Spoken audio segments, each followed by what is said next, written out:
आदाब, मैं हूं मुमताज आलम रिजवी और मैं बात करूंगा इस वक्त दो उन फिल्मों की कि जो 7 नवंबर को रिलीज होने जा रही हैं, लेकिन उससे पहले वो फिल्में मौजूए बहस बनी हुई हैं या उन्हें मौजूए बहस बना दिया गया।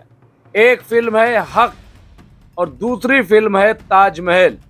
हक फिल्म में 1986 के शाहबानो के मुकदमे को पेश किया गया है, उसमें उनके मसाइल को पेश किया गया और ख़ास तौर से जो ट्रिपल तलाक है उसके हवाले से उसमें गुफ्तगू की गई है और उसे फिर एक बार मंजर आम पर लाया गया है। अब इसको लेकर के बड़े सवाल उठ रहे हैं। इसमें ट्रिपल तलाक, एक सिटिंग में तलाक देने की बात की गई है। पहली बात तो ये कि जो बहसें हो रही हैं वो 3 तलाक पर हो रही हैं। मैं वो क्लियर कर देना चाहता हूं कि दरअसल 3 तलाक पर कोई बहस है ही नहीं, बिल्कुल बहस नहीं है। दरअसल वो जो 3 तलाक एक सिटिंग में एक साथ जो तलाक तलाक तलाक उस पे बात हो रही है और इसको कोई क्लियर भी नहीं कर रहा है कि एक सिटिंग में जो तलाक तलाक तलाक जो तलाक बिद्दत कहलाता है तो उसके बारे में बात हो रही, लेकिन तलाक हसना जो है वो जो है उस पे कहीं कोई परेशानी नहीं, ना ही उस पे 3 और ना ही उस पे कोई कानून बनाया गया है। कानून एक नशिस्त में दिए जाने वाले तलाक के खिलाफ बनाया गया है। तो इसमें जो बहस की गई है, इसमें जो बात है कि औरतों को उनका हक नहीं मिल रहा है, औरतों को हक दिलाने के लिए ये फिल्म बनाई गई है। कॉन्सेप्ट अच्छा है, हम ये नहीं कहते हैं, बिल्कुल औरतों को हक मिलना चाहिए। कहीं भी ज्यादती हो रही, कहीं भी नाइंसाफ़ी हो रही है तो वो इंसाफ की बात ज़रूर होनी चाहिए, लेकिन जिस तरह से इसे शाहबानो मामले से जोड़ा गया है वो मैं समझता हूँ कि देखने वाली बात होगी। हालांकि शाहबानो का मामला जो है वो बड़ा कंट्रोवर्शियल रहा है और आप सब जानते हैं कि उस पर बड़ी पॉलिटिक्स होती है। और इस मामले को आज की तारीख में कि जब बीजेपी यूसीसी लाने की बात कर रही है, बीजेपी जब 3 तलाक पे उसने कानून बनाया, एक नशिस्त में 3 तलाक पे कानून बनाया है और मुस्लिम औरतों को हक दिलाने की बात बीजेपी कर रही, तो ऐसे में जब ये फिल्म आती है तो सवालों के घेरे में हो जाती है, क्योंकि ऐसा लग रहा है कि जैसे ये एजेंडे के तहत फिल्म बनाई गई। खैर अभी फिल्म पूरी रिलीज नहीं हुई, जब लोग देखेंगे, क्योंकि जो फिल्म के डायरेक्टर हैं, जो इसके प्रोड्यूसर हैं और जो इसके एक्टर हैं वो सब कह रहे हैं, इमरान हाशमी हो या और लोग, सब उनका दावा ये है कि फिल्म तमाम तासुबात से ऊपर उठ करके, और ये कंट्रोवर्शियल नहीं है बल्कि एक मैसेजिंग, इसमें एक मैसेज देने की कोशिश की गई है। तो इसमें कहीं कुछ, लेकिन सवाल एक तो टाइमिंग का है, दूसरा सवाल ये भी उठाया जा रहा है कि शाहबानो तो याद आ गई फिल्म के प्रोड्यूसर को, डायरेक्टर को, लेकिन बिल्किस बानो 2002 की याद क्यों नहीं आई, जिनके साथ इज्तिमाई आबरू रहती हुई, जिन्होंने कई साल लड़ाई लड़ने के बाद जीत हासिल की और उन तमाम दरिंदों को जेल भेजने का काम किया, लेकिन उन्हें छोड़ दिया जाता है, उनका स्वागत किया जाता है। तो ये जो चोट, और इसके अलावा ज़किया जाफरी का जिक्र क्यों नहीं होता, जिनके शौहर नहीं बल्कि तमाम अहले खाना और लोगों को जो उनके चाहने वाले थे उनको एक घर में जलाकर मार दिया गया और वो पूरी ज़िंदगी इंसाफ के लिए लड़ाई लड़ती रहीं। आखिर में उन्होंने दम तोड़ दिया, लेकिन उन्हें इंसाफ नहीं मिला। ये इस पर चर्चा क्यों नहीं हो रही, ये सवाल उठाए जा रहे हैं। या इस तरह के और जो मौज़ूआत हैं, तो क्या महज वो मौजू उठाए जाएंगे या उन मौज़ूआत पर ही फिल्म बनेगी कि जो सरकार का एजेंडा है, भाजपा और आरएसएस का एजेंडा है। ये इस वक्त मौजूए बहस बना हुआ है कि क्या इस तरह की चीज़ें हो रही हैं। दूसरी फिल्म जो आ रही है वो ताजमहल, जो परेश रावल लेकर के आ रहे हैं, और उसमें भी ताजमहल की कंट्रोवर्सी के लेकर के कि ताजमहल मस्जिद कैसे हो गया या मकबरा कैसे हो गया, वो तो पहले मंदिर था।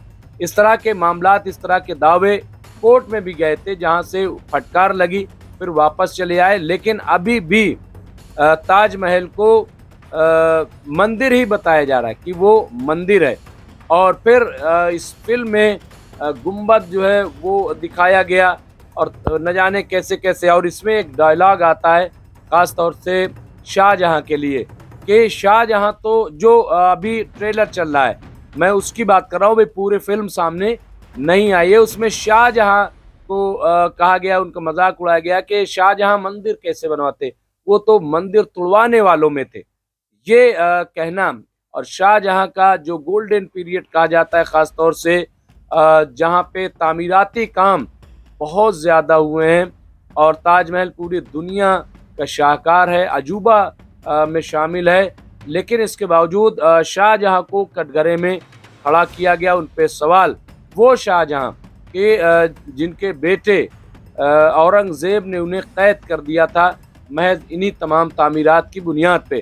तो बहरहाल ये ताजमहल भी सामने उसको लेकर के जो फिल्म के लोग हैं, फिल्मी दुनिया के लोग लेकर के आ रहे हैं। तो दो फिल्में, अभी पूरी फिल्म जब आएगी तब अंदाज़ा होगा कि इसमें किस तरह की तोड़फोड़ की गई है। लेकिन ताजमहल भी जो है, जिसे तेजू महल अब कहा जाने लगा है, और कुछ जो फ़िरका परस्त ताकतें हैं, कई बार ये टीवी पे भी बहस हुई, और ये तक लोगों ने कहा कि साहब इसको गिरा दो।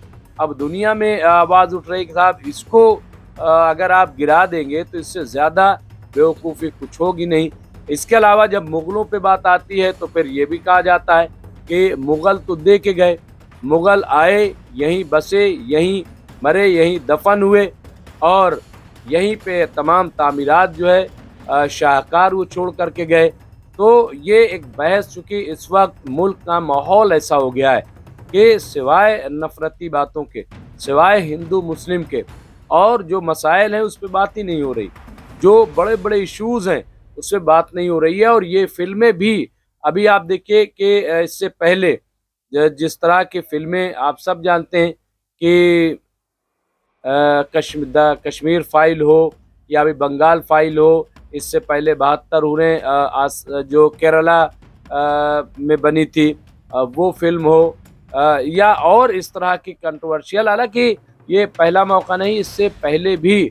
लेकिन इसमें बस एक सवाल जो बहुत है, फिल्में बननी चाहिए, इसमें दो राय नहीं है, लेकिन ऐसा लगता है कि जैसे टारगेटेड है, एक ख़ास कम्युनिटी को टारगेट किया जा रहा है, और बजाय ये कि जैसे फिल्में बनती हैं तो माशरे में एक इत्तेहाद कायम करने के लिए, माशरे में एक भाईचारा पैदा करने के लिए, माशरे को अच्छा बनाने के लिए, खूबसूरत बनाने के लिए वो फिल्में। लेकिन ऐसा लग रहा है कि ये फिल्में इसलिए बनाई गई हैं कि और क्लैश बढ़े, ऐसा लग रहा है।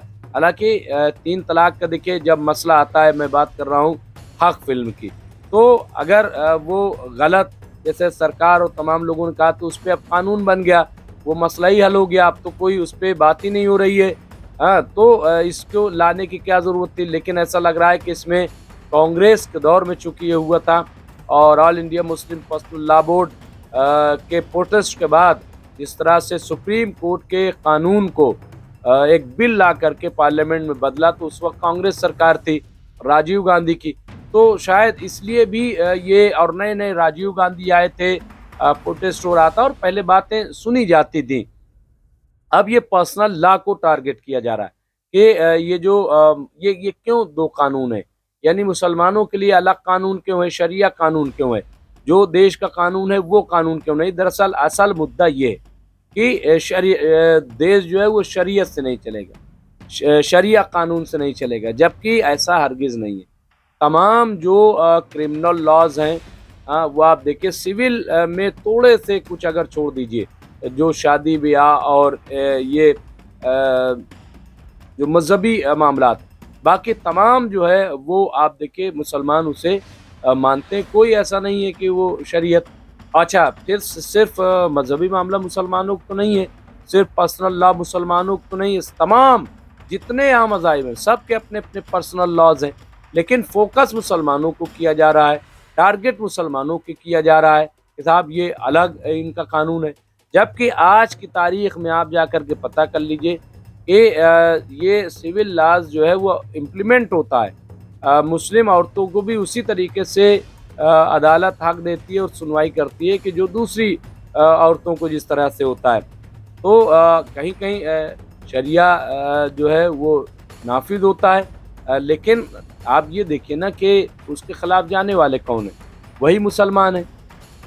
तो जो मानता है वो उस पे अमल करता है, जो नहीं मानता वो अदालत जाता है। अदालत में कानून बने हुए हैं, लेकिन एक दिखाने के लिए, ये बताने के लिए, और कि ये देखिए ये इनके यहाँ होता है। अच्छा, उसके बहुत सारे अच्छे पहलू हैं, बहुत पॉजिटिव पहलू हैं, उस पे कोई बात नहीं करता। मिसाल के तौर पर तलाक भी एक बड़ा पॉजिटिव अमल है अगर देखा जाए। तलाक अच्छी चीज़ नहीं है, लेकिन नागुज़ीर हो जाता है। एक साहब ने बड़ी अच्छी मिसाल दी थी कि जिस तरह से बहुत अच्छा घर हो, लेकिन अगर टॉयलेट ना हो तो घर अच्छा नहीं माना जाएगा। टॉयलेट कोई अच्छी जगह नहीं है, हाँ? अच्छी जगह नहीं है, बदबू आने वाली जगह है। लेकिन क्या टॉयलेट के बगैर कोई रह सकता है? नहीं रख सकता। क्या टॉयलेट के बगैर कोई घर हो सकता है? नहीं हो सकता है। तो इसी तरीके से ज़िंदगी में, खुशहाल ज़िंदगी में, अच्छी ज़िंदगी में तलाक भी रखी गई है शरई नुक्ताए नज़र से और अल्लाह के हुक्म से। क्यों? ये बुरी चीज़ ज़रूर है, लेकिन इसके बगैर जो है वो इंसाफ जो है वो कायम नहीं किया जा सकता। ये बहुत लाज़मी जुज़ है, कहीं-कहीं नागुज़ीर हो जाता है, बिल्कुल ज़रूरी हो जाता है। हाँ, मिसाल तौर पर जिस्म का कोई हिस्सा ख़राब हो और उसकी वजह से पूरा जिस्म अगर ख़राब होने का डर हो, तो डॉक्टर क्या करता है कि उसका ऑपरेशन करता है, उसे निकाल देता है, उस पे चाकू चलाता है। ये क्यों होता है? कई बार आपने देखा होगा कि हाथ काटना पड़ता है, उँगलियाँ, पैर, ताकि पूरा जिस्म तो बच जाए। तो इसी तरह से तलाक का भी अमल है कि जब रिश्ते ख़राब हो जाते हैं, लेकिन हाँ, वो एक नशिस्त में नहीं बल्कि एक-एक महीने के वक़्फ़े के साथ, तो उस पे बहरहाल अमल करना चाहिए और बेदारी करनी चाहिए। जहाँ तक मुग़लों का ताल्लुक़ है, तो आप कुछ भी कह लीजिए, कुछ भी बना लीजिए, जो सच है वो सच है। गुंबद की आप उसमें बात आ रही है कि साहब ये गुंबद कैसे? तो गुंबद कहाँ नहीं गुंबद? आप बताइए, क्या ये शाहजहाँ की जो मस्जिद बनी है गुंबद वाली मस्जिद नहीं है? या हिंदुस्तान में तमाम जो मस्जिदें बनी हैं, सारी गुंबद वाली? तो क्या सारी जो है मस्जिदें वो आप उसको मान लेंगे कि सब मंदिर हैं, क्योंकि इसमें गुंबद है, कलश है? ये हिंदुस्तान की खूबसूरती है। ये हिंदुस्तान का, चूँकि इंडो ईरान आर्किटेक्ट के तहत यहाँ पे तामीरात हुई हैं, तो उन बातों का ख़्याल रखा जाता है। हाँ, इसलिए मुझे लग रहा है कि इन तमाम जो और गुंबद आप जा कर के देख लीजिए। क्या मदीने मुनव्वरा में जो हुज़ूर सल्लल्लाहु अलैहि वसल्लम का जो रोज़ा मुबारक है, वहाँ पे आप गुंबद देख लीजिए। आप इसी तरीके से तमाम अइम्मा, करबला चले जाइए, आप ईरान चले जाइए, यानी ईरान, इराक़, यहाँ चले जाइए, जो बड़े-बड़े रोज़े बने हुए हैं, वहाँ पे आप गुंबद देख लीजिए। तो ये मेरे ख़्याल से ये गलत ट्रैक पे फ़िल्म को ले जाया गया है। वो असल में जानते ही नहीं हैं, उनको पता ही नहीं है या जानबूझ कर के ऐसा कर रहे हैं। तो ये बहुत ही अफ़सोसनाक है। फ़िल्में बननी चाहिए, इश्यूज़ उठने चाहिए, लेकिन किसी ख़ास तबके को टारगेट करके और किसी एजेंडे को पाए तकमील तक पहुँचाने के लिए या किसी सियासी नुक्ते नज़र से वो कम से कम मुनासिब नहीं है। तो मुझे लग रहा है कि ठीक है, ये फ़िल्म आ रही है, उसे ज़रूर आना चाहिए, उसे पहले देखना चाहिए और फिर लोग खुद ही फ़ैसला करेंगे कि सही है, नहीं सही है, सही है, गलत है, क्या है। और अभी आप देखिए बंगाल फाइल आई थी, क्या हुआ? फ़ेल हो गई, फ्लॉप हो गई। तो उसको लोग खुद ही नहीं देखेंगे। तो इसलिए मुझे लग रहा है कि ज़्यादा शोर भी मचाने की ज़रूरत नहीं है। जो भी होगा वो लोग खुद ही तय करेंगे। लोग अवेयर हैं और लोगों को चाहिए कि वो अवेयर रहें। लड़ाई झगड़े से कुछ नहीं फ़ायदा है। देश कैसे विकास करे, इस पे तवज्जो देने की ज़रूरत है। बहुत-बहुत शुक्रिया। देखते रहिए एमएमसी न्यूज़।